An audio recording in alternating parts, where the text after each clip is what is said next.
So, good morning, or good afternoon, or good evening, whenever you're watching this. So this is round 2 of the Alvechurch Winter League, and I've drawn peg 6 on canal. So our section's only a section of 4, like a lot of the sections. So we've got peg 3, peg 6, peg 9, and peg 11. So, not too despondent with the draw. I didn't think it would make a massive difference, to be honest with you. However, obviously the end peg is going to be advantageous. So started dobbing bread, a few areas had a look. So I spent 15 minutes dobbing, never had a bite, no roach bites, nothing. Tried a few different areas, and then decided to bin this off. And wasn't sure what to feed, to be honest with you. Going through my mind of thinking, because dobbing maggots can work quite well as well. So I thought, and also if you're fishing maggots, you're more prone to catch barbel and carp, because obviously there's a lot of barbel in here. But they do tend to stop feeding during the winter for whatever reason. And it's quite strange, to be honest with you. Like, there's so many barbel in this lake, and yet I fished it quite a few times in the winter, and yet hardly any get caught. So it's quite surprising. Anyway, so still dobbing away, trying to locate the fish, to be honest with you, as well. So, you know, sometimes you can dob all the way along the far bank, find where the fish are, maybe catch a couple, and then might have to introduce a bit of bait. So with it being so windy, I used my definition pole today, and to be honest with you, the peg only like 12.5 meters wide. This pole's perfect for that anyway, so it's very strong, and obviously it's supposed to be really, really windy this weekend, which, to be fair, the wind wasn't as bad as what we all anticipated. So yeah, I just used this just in case anyone's wondering where my MVR 4 is, which is safely in the rod bag, and still use it loads. Dobbin rig was just really, really light, so I just used a 4x10 like wire float, and just 0.14 hook length, so still durable sort of gear just in case. And obviously just a nice slow fall, and varied the depths a few times in different places. So I couldn't believe how quick tapping in some pellets was, to be honest. It's just like an instant response. So considering I hadn't had a bite or anything, just tapped in a little bit of bait, it's like they're straight on it. Also, don't forget to subscribe to my channel, then you won't miss any content. It's free. It's always going to be free. There's loads of videos on here, lots of live matches, me fishing. Hopefully there's a lot of good content that will give you a bit of an insight to fishing, so happy days. Because the wind was reasonably strong, the tow was actually going to the left and not going with the wind to the right. So the real light rigs were just, you know, not very good presentation at all. It just go with the wind. So I've actually used a 0.5 gram float. So I've used a Mava Reality 0.5 gram Series 1. Now that is quite a beefy sort of float. Now the light conditions ain't the best, so it was quite a dull sort of day with a hollow bristle, and I used a yellow tip float. Then it just showed up really well. I dotted it right down. So it's still reasonably sensitive, and yet obviously you can see it with the hollow bristle, it just reflects light. So yeah, with decent floats. I mean, there's loads of floats on the market, so I'm not saying buy these floats, not saying that for 1 second. But what I'm saying is that you definitely wanted a real positive rig. So I just literally 0.5 gram rig, 4-inch hook length, all the bulk against the hook length, and then just like lift and dropped, and it was really good. I did try lighter rigs when the session got a bit tougher and that, and to be honest with you, when they were there, this was just by far the best rig. It's just really, really positive. Elastic wise was just a 2.3 Mava, and then just used 0.14 hook length. So everything is just nice and positive and nice and simple the way I like it.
So, like most people's matches, not everything goes perfect. This fish is actually foul hooked and has given me the run around.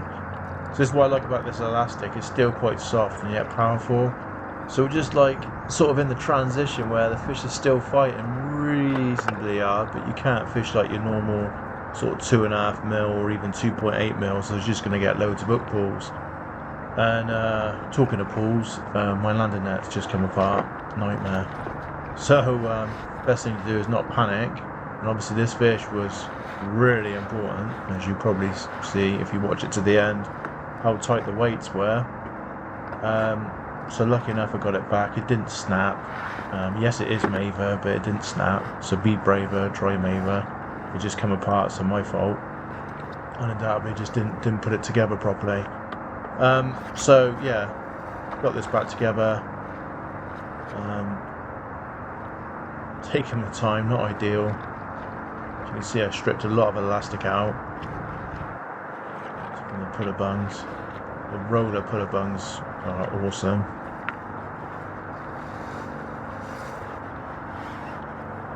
Happy days. So that fish has got to be probably £4. Get my heart going, I ain't gonna lie.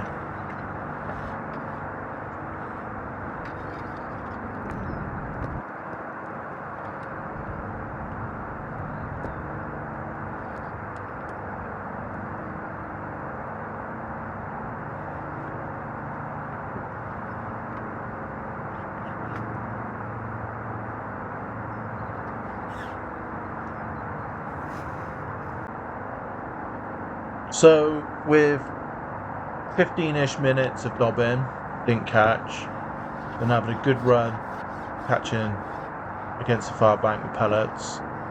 Just fished a 4 or 6 mil soft pellet and just literally dripped in a few fishery micros and a couple of 4 mils, just so it didn't look alien. But it did switch off, so I've probably caught, well, I've had 11 carp for £49 in probably just over an hour, and then it's gone iffy, and I've failed to catch on maggot short, which was annoying to say the least. I had a couple of roach, so yeah, that went no good. And then I've tried to introduce some maggots on the far bank without going crazy because I didn't want to upset my existing swim, and that didn't really happen either. So really disappointed. I didn't catch anything. Just had a couple of odd fish. And in the last 15 minutes, when that light began to fade, I caught on a new line, just slightly to the right, probably about 1.5 meters off my original line, which was slightly deeper.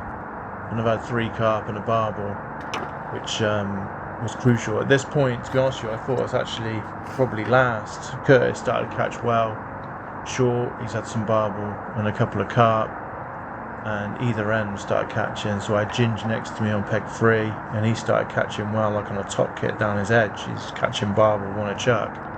So at this point I thought, oh gosh, what a nightmare. So I've gone from comfortably, not being arrogant, comfortably winning the section to be first part of the match, to just watching it slip away. So thank God I didn't give up or throw my toys out the pram, because the weights were really tight. So I was lucky. I was joint section winner, late winner, with £97.7. That's unbelievable that we tied on weight. Then there was a 95, and then Curtis was at 87, which is unreal. So it's fished really well. The other bank wasn't quite so good. There was an 80, but if you skim to the end, you can see all the weights.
So there's all the weights on my lake.